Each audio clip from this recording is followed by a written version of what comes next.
नमस्कार मित्रांनो, आज 17 मे आणि लपंडावचा आजचा भाग आला आहे। आजचा भाग थोडा उशिराच आलाय, पण मित्रांनो आजचा भाग खूप भारी आहे। मदर्स डे स्पेशल भाग आहे आजचा। आज आपल्याला खूप काही पाहायला मिळणार आहे। राघव कामतच्या श्राद्धाच्या दिवशी कान्हा सरकारला एक्सपोज करणार आहे आणि खऱ्या तेजस्विनी कामतला सखी समोर आणणार आहे। तर बघूया मित्रांनो कसं काय झालं ते। तर मित्रांनो व्हिडिओ शेवटपर्यंत नक्की पहा आणि जे चॅनलवर नवीन असतील त्यांनी चॅनलला खऱ्या रिव्ह्यूसाठी सबस्क्राइब करा। तर मित्रांनो एपिसोडच्या सुरुवातीलाच त्यांनी दाखवलंय या मनस्विनीने तिच्या आईचा म्हणजे नंदाचा फोन घेऊन त्यामधला व्हिडिओ डिलीट केला असतो, पण तिचाच पोपट होतो आता। नंदाने पेन ड्राईव्ह मध्ये व्हिडिओ सेव्ह करून ठेवले असतात या मनस्विनीचे। आता ही नंदा मनस्विनीला चांगलं सुनावते आणि म्हणते मला माहिती होतं ग पुरावे नष्ट करण्याचे तू प्रयत्न करणार आणि तू तेच केलंस, पण त्याचा काही पण उपयोग नाही आहे ग, काही पण नाही। आणि पुढे ही नंदा मनस्विनीला सांगते हे असे पेन ड्राईव्ह असे ढिग्गानं पडले आहे माझ्याकडं। आता मनस्विनीला धक्काच बसतो। ही आता नंदा जी आहे ती मनस्विनीला म्हणते चल मोबाईल दे माझा आता। तर आता मनस्विनीने मागे लपवलेला नंदाचा मोबाईल नंदाच्या हाती देते। आता ही नंदा मस्त हसते या मनस्विनीवर आणि तिथून ती जाणार असते, पण ही मनस्विनी तिच्या आईला म्हणजे नंदाला मध्येच थांबवते।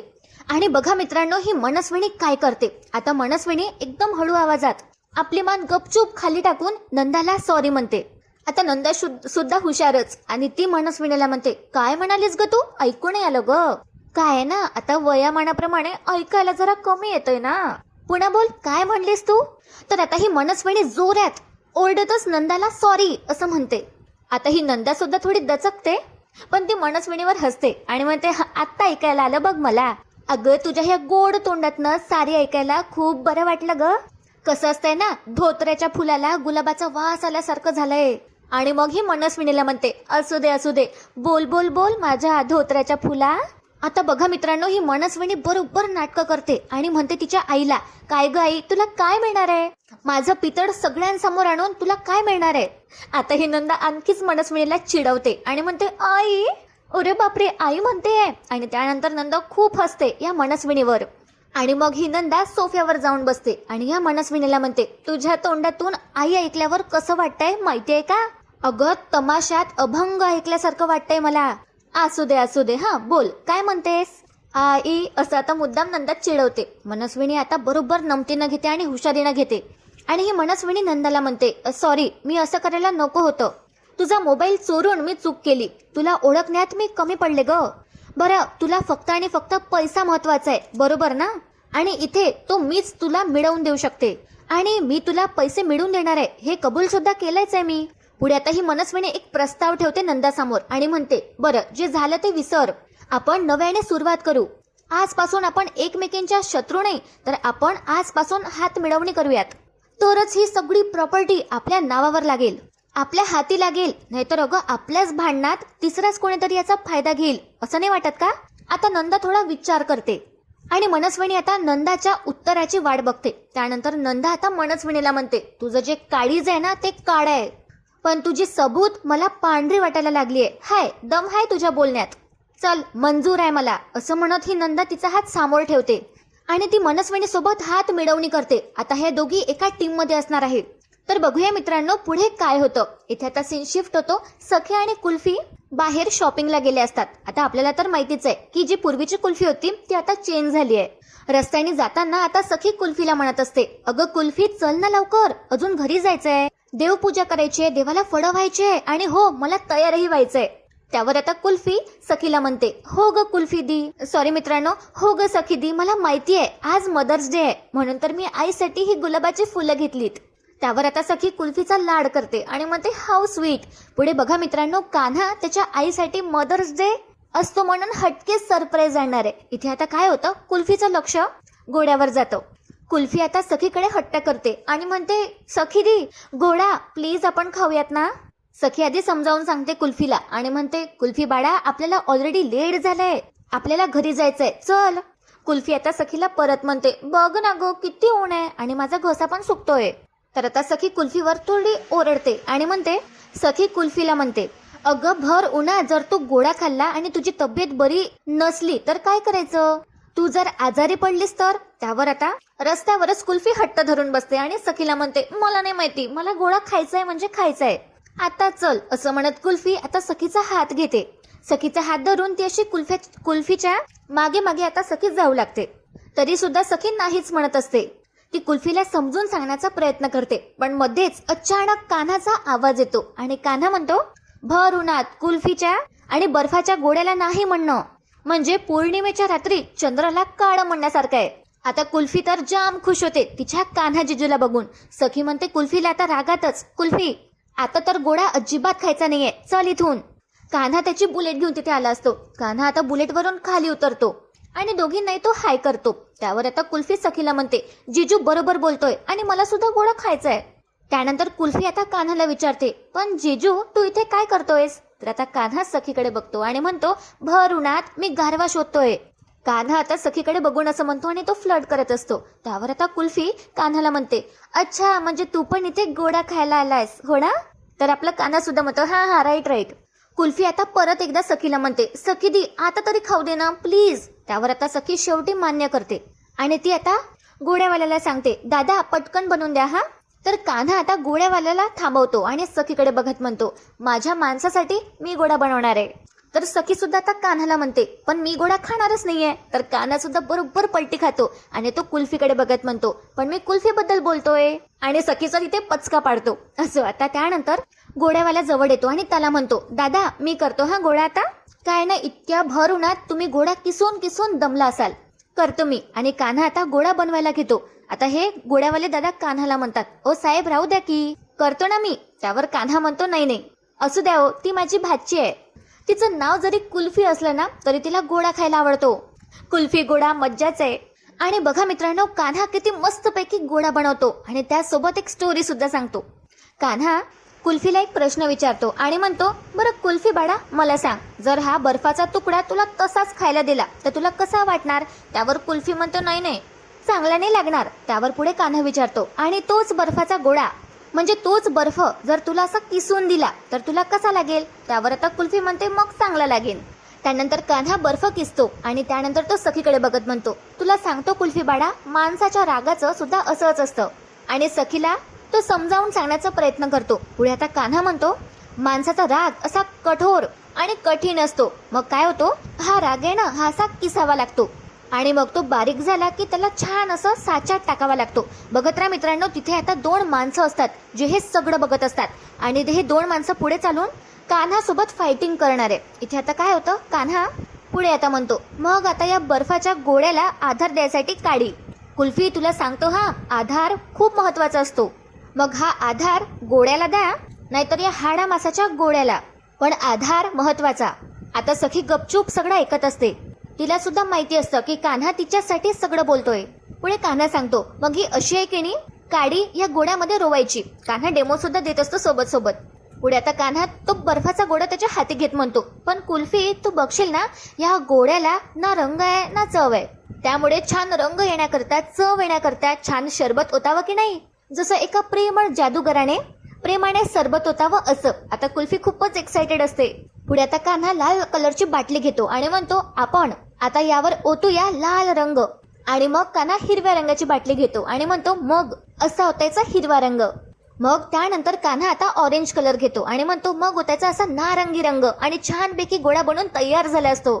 त्यावर आता चाट मसाला टाकून कान्हा तो बर्फाचा गोळा कुल्फीला देतो आणि म्हणतो, हे घे कुल्फी. सखी आता मुद्दामच तोंड तिचं दुसऱ्या बाजूने फिरवते.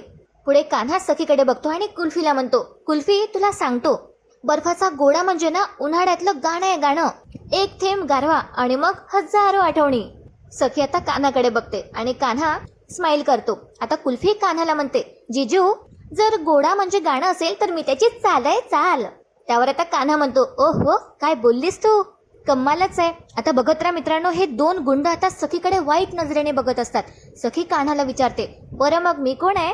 सखीचे गाल अजूनही फुगलेलेच असतात आणि तसंच ती कान्हाला विचारते. त्यावर आता कान्हा सखीला बघा काय म्हणतो. कान्हा सखीला म्हणतो, तुम्ही आहे ना माझ्या आयुष्यातल्या बर्फाच्या गोळावरचा घंटा आहे घंटा. सखी आता कान्हाकडे एकदम आश्चर्याने बघते. त्यावर आता कान्हा म्हणतो, नाही नाही काय आहे ना, या बर्फाच्या गोळ्या गाडीची घंटा ऐकून लहान मुलांना जसा आनंद होतो ना तसाच आनंद तुम्हाला बघितलं तेव्हा मला होतो.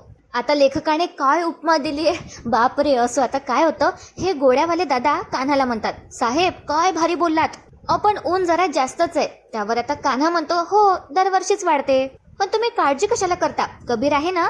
हा कबीर असताना कळणार नाही की नेमका कुठून गारवा येतो. कान्हा सखीकडे बघतो आणि त्याच्या चेहऱ्यावर एक स्माइल असते.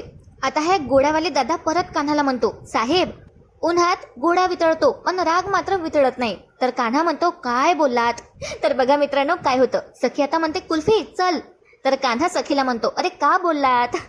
सखी कुल्फीचा हात धरते आणि म्हणते, चल बाळा घरी चल आता. त्यावर आता हे गोड्यावाले दादा म्हणतात, ओ मॅडम हा काचेचा ग्लास इथेच ठेवावा लागणार, कुठे चाललात. तर मग आता सखी कुल्फीला म्हणते, कुल्फी बाळा तुला इथेच खावा लागेल पण लवकर खा हा. कुल्फी म्हणते, हा खाते. आता हे दोन गुंड सखीकडे एकदम परत वाईट नजरेने बघतच असतात. पण आता कान्हा आणि सखीचं सध्या लक्ष नसतं.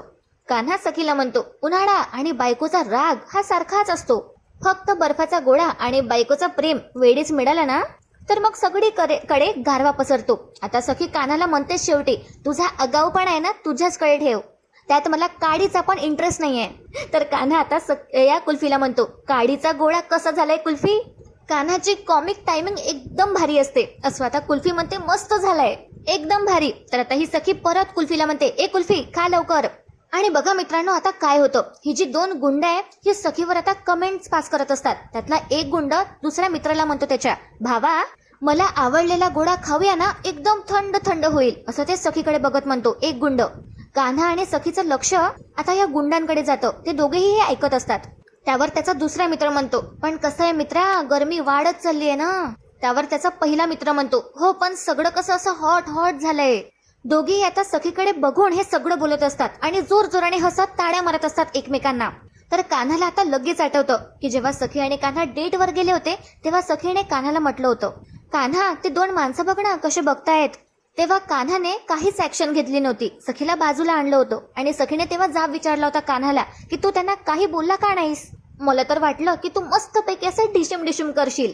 ते कसं फिल्म्स मध्ये हिरो हिरोईनला वाजवतो तसं काहीतरी. आता सखीला सुद्धा हे आठवतं आणि कान्हाला सुद्धा. कान्हा सखीला विचारतो, तुम्हाला आठवतंय का मागच्या वेळी जेव्हा गुंड असे तुम्हाला छेडत होते तेव्हा तुम्ही मला काय म्हणाला होतात. त्यावर आता सखी कान्हाला चिडतच म्हणते, मी काहीही विसरत नाही, माझ्या सगळं लक्षात असतं. पुढे आता कान्हा सखीला म्हणतो, मग तुमच्या हेही लक्षात असेल की तुम्ही मला म्हणाला होतात की सिरियल मधल्या किंवा फिल्म मधल्या गुंड्यासारखं मी ढिशुम ढिशुम का नाही करत. आता त्याचंही उत्तर मी तुम्हाला लगेच देऊन टाकतो. असं म्हणत कान्हा त्याचे गॉगल्स काढतो आणि मग कान्हा एकदम डॅशिंग अशा त्याच्या स्टाईलने या गुंडांजवळ जातो आणि म्हणतो, काय मग गरम होतंय का. आता हा जो गुंड आहे तो गोडा खात असतो. त्यावर त्याचा दुसरा मित्र म्हणतो, ए हिरो आता तू आम्हाला गार करणार आहे का रे. त्यावर त्याचा मित्र म्हणतो, थांब रे, हे धर माझा बर्फाचा गोळा. आणि तो आता कान्हाकडे बघत म्हणतो, मी यालाच गार करतो. आता सखी आणि कुल्फी दोघेही घाबरतात. हा गुंड आता कान्हावर हात उचलणार तितक्यात कान्हा त्याचा हात धरतो आणि त्याचा हात मागे असा करून मुरगडतो आणि मागून त्याला एक जोराची लात मारतो. इतकंच नाही तर तो दुसऱ्या गुंडाचा सुद्धा थोबाड फोडतो आणि हा दुसरा गुंड तर डायरेक्ट खालीच लेटतो. रस्त्यावरची सगळी माणसं आता गोळा झाली असतात आणि सगळे जण बघत असतात.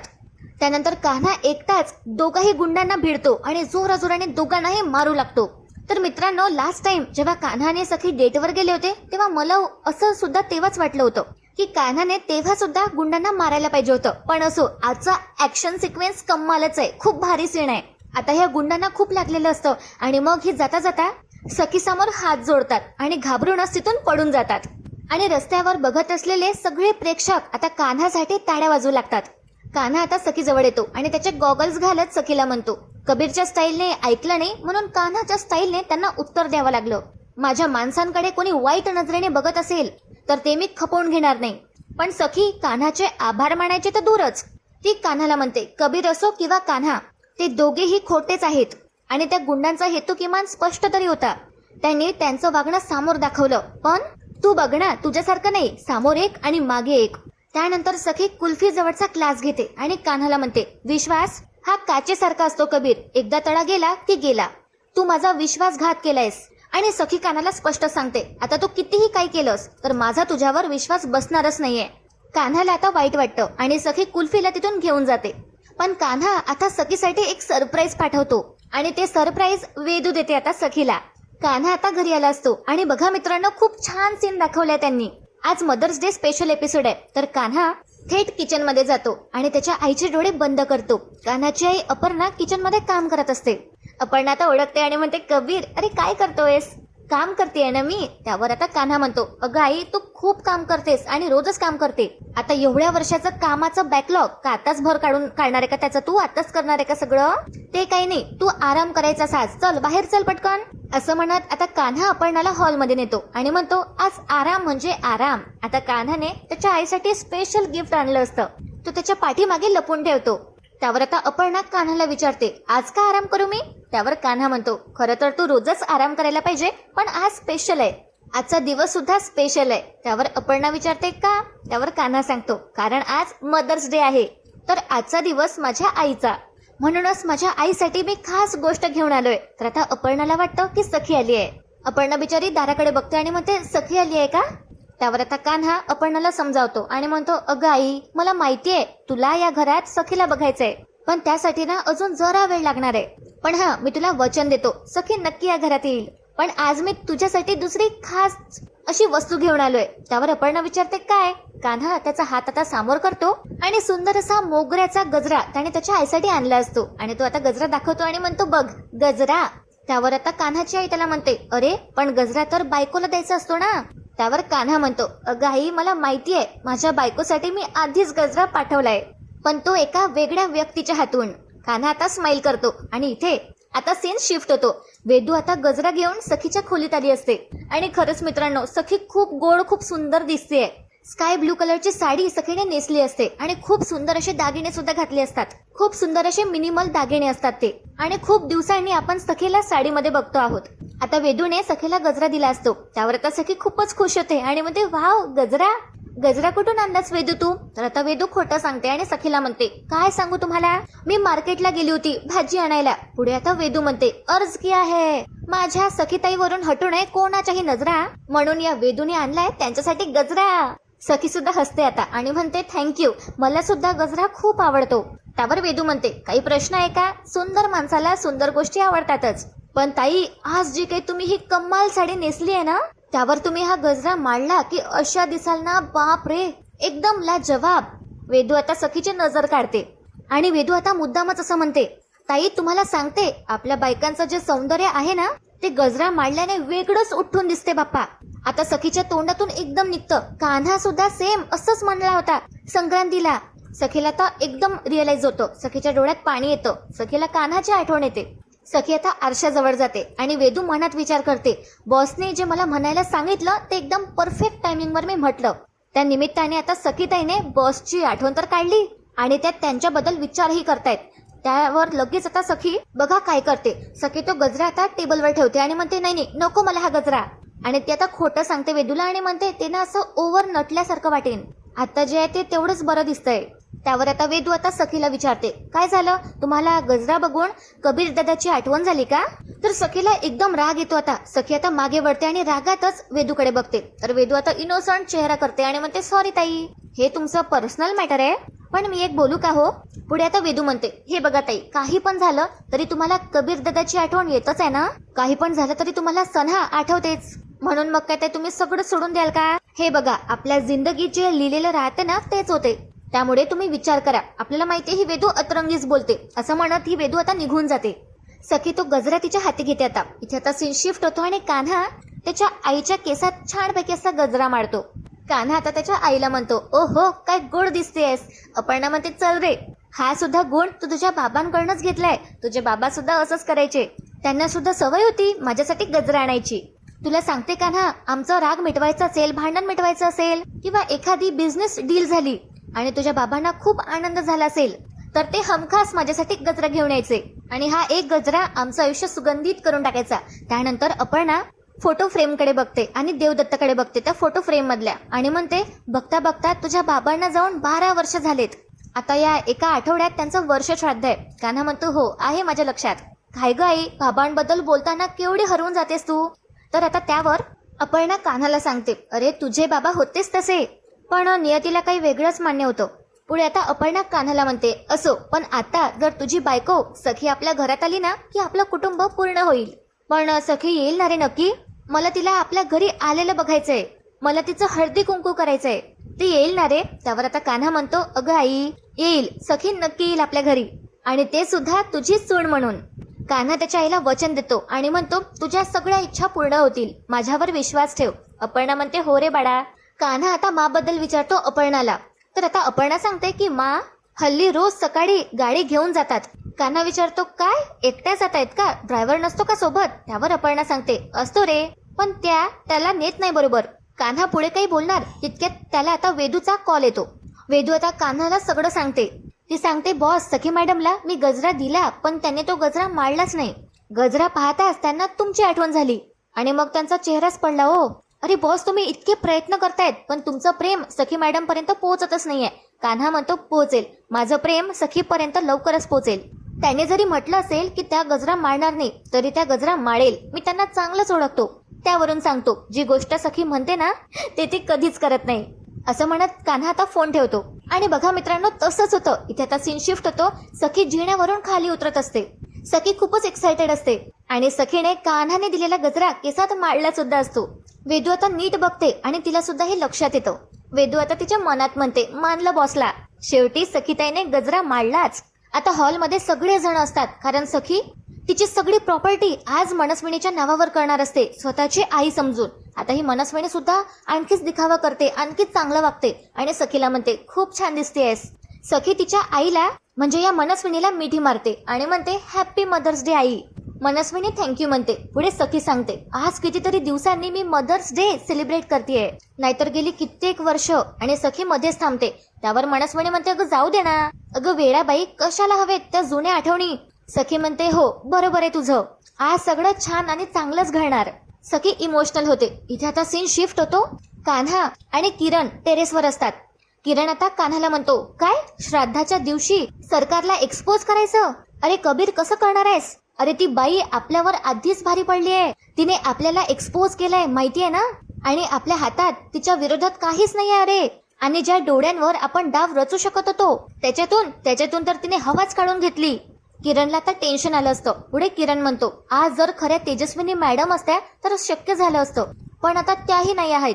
आता हे सगळं अशक्य आहे कबीर. आता कबीर चिडतो आणि म्हणतो, अरे जगात इम्पॉसिबल, अशक्य असं काहीच नसतं. अरे किरण, फक्त आपले प्रयत्न कमी पडतात, बाकी काही नाही. आणि सत्य इतकं स्ट्रॉंग असतं की ते जिंकतच. भले आज ना उद्या उशिरा जिंकेल, पण ते जिंकतच. जी सरकार खोटी आहे, खोटेपणा करून ती तिथे कामतांच्या घरी राज्य करतेय. आणि मी खरं आहे, माझं प्रेम खरं आहे, पण मी काय करतोय, मी सखीपासून दूर आहे. हा न्याय असू शकत नाही, हो ना? माझं सखीवर प्रेम आहे आणि विजय शेवटी सत्याचाच होणार. आता किरणला काळजी वाटू लागते कान्हाची व्यथा तो समजून घेतो. पुढे आता कान्हा म्हणतो, मी त्या सरकारला एक्सपोज करणार आहे. तिच्या विरोधात सगळे पुरावे मी शोधून काढणार आहे. आणि किरण, यात तू माझ्या सोबत असशील तर ठीक, नाहीतर मी करेल माझ्या पद्धतीने, मला कोणाची गरज नाहीये. किरण आता समजून घेतो त्याच्या मित्राची अवस्था आणि त्याला म्हणतो, कबीर, मी आजवर तुझी साथ कधी सोडली नाहीये, यापुढेही नाही सोडणार. मी आहे तुझ्या बरोबर. आता आपण दोघे मिळून तपास करू. तुझा विश्वास आहे ना? मग नक्कीच आपल्याला काहीतरी सापडेल. त्यावर कान्हा म्हणतो, सापडेल, नक्कीच सापडेल. त्यानंतर कान्हा दुसरीकडे बघतो आणि म्हणतो, सरकार, आज जर या खेळाची सगळी सूत्र तुझ्या हाती जरी असली तरी लवकरच ते पलटतील. आणि नाही, खरंच एक दिवस तुला रस्त्यावर भीक मागायला लावली ना तर नाव नाही लावणार मी. कबीर देवदत्त किर्लोस्कर. कान्हा आता अशी प्रतिज्ञा करतो. आणि मित्रांनो, आजचा भाग इथे संपतो. उद्याच्या भागात आपण पाहणार आहोत की सखी सगळं काही या सरकारच्या नावावर करून टाकते. खऱ्या तेजस्विनीला आता शुद्ध आली असते, ती चालायला सुद्धा लागते. ती स्वतःला आरशात बघते आणि घाबरून जाते तिची अवस्था बघून. तर बघूया मित्रांनो काय होणार आहे उद्याच्या भागात. तुम्हाला आजचा भाग कसा वाटला कमेंट करून मला नक्की कळवा. व्हिडिओला लाईक करा, चॅनलला नक्की सबस्क्राईब करा. Happy Sunday. आणि व्हिडिओ शेवटपर्यंत पाहण्यासाठी खूप खूप धन्यवाद.